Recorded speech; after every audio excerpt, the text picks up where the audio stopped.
This is the Back Talk Society, the show where we clock in, rage out, and still take home 17 cents less per dollar. I'm Taylor Lopez, and today we're talking the wage gap, workplace BS, and dissect why adulthood is straight up the worst hood I've ever been in. And because this week feels like it was summoned from the underworld, let's start this episode with some bright news, bold women. Women in India's capital city, Delhi, can now legally work overnight shifts for the first time since 1954.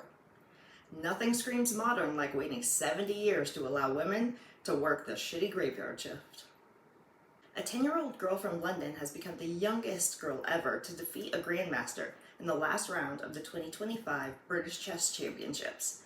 Somewhere out there's a Wall Street bro wearing a zip-up vest who also thinks he could land a plane in an emergency and just doesn't understand why all the women on the internet prefer to be alone in the woods with a bear than with him, saying to himself, I could totally beat her if I tried. Okay, Kevin. The patriarchy is striking out at Fenway Park. The Boston Red Sox just had their first all-female broadcast team. Finally, commentary that explains sports without assuming we don't know what a home run is. Batter up, Yankees. And now this weekend, what the hell? And as you know, this week we'll be covering topics about women in the workplace. These stories are about the typical corporate workplace. But please know that I know this isn't the only type of work that women do. Describing a woman who cleans and runs a house, looks after any amount of children, and that sources and prepares food for her spouse and family as not working is surely one of the most successful bullshit conspiracies of the 20th century. As I was preparing for this episode, a guy asked me what it was like to be a woman in the workplace. And before I could answer, another guy answered for me. Nailed it. So when I read the statistic that men interrupt women 3 times as often as they interrupt other men, I wasn't surprised. Girls and women watching, you are allowed to say, I'm speaking, when someone interrupts you. I'm speaking is a complete sentence and can be used against any performative pick-me asshole that interrupts you. It can also be used on your husband who claims your ADHD is, quote, rubbing off on him when he bounces from topic to topic on date night. A recent Bloomberg article stated that women's earnings take a hit from having kids, per an economist at Wharton. The motherhood penalty is real and persistent. The income declines sharply and often does not recover over time.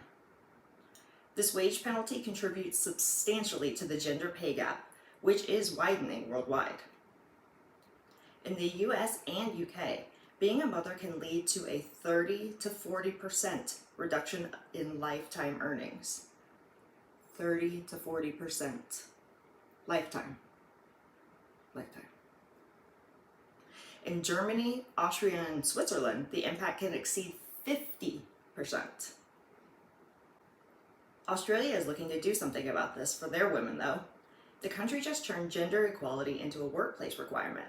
They passed a legally binding gender equality workplace reform that requires companies with over 500 employees to set 3 measurable gender equalities targets over the next 3 years.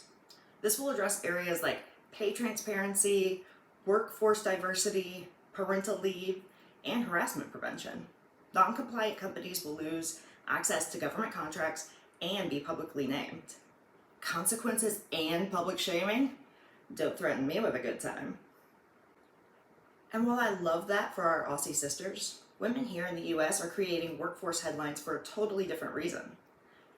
The labor force participation rate for women is falling fast. According to the Bureau of Labor Statistics, 212,000 women aged 20 and older have quit the workforce since January. Nearly 1.8 million women left the workforce because of the pandemic, but when remote work became the norm, a majority of those women, especially moms, came back. In March 2022, women's labor force participation was at an all-time high at 76.5%.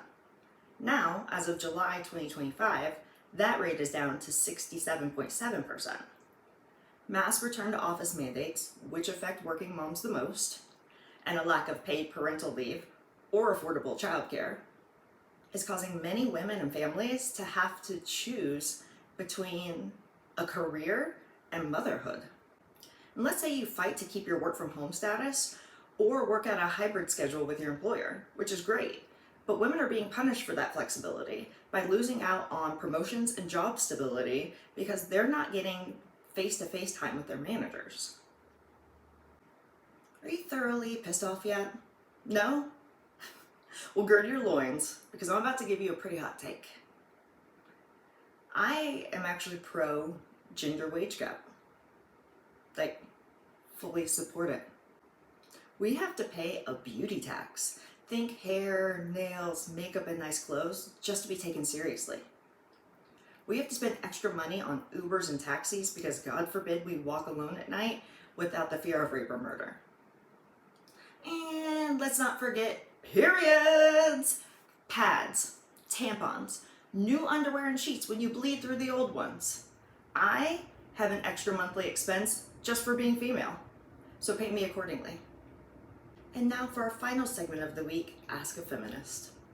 This week's question asker writes, Dear Taylor, I know I deserve a raise. I've done the research and I have the stats to back it up, but I don't want to seem ungrateful for my job by asking for more. What should I do? Wow, I feel that question deep in my soul, and I bet almost every woman watching or listening resonated with it as well. Okay, all right. Here's your motivational speech.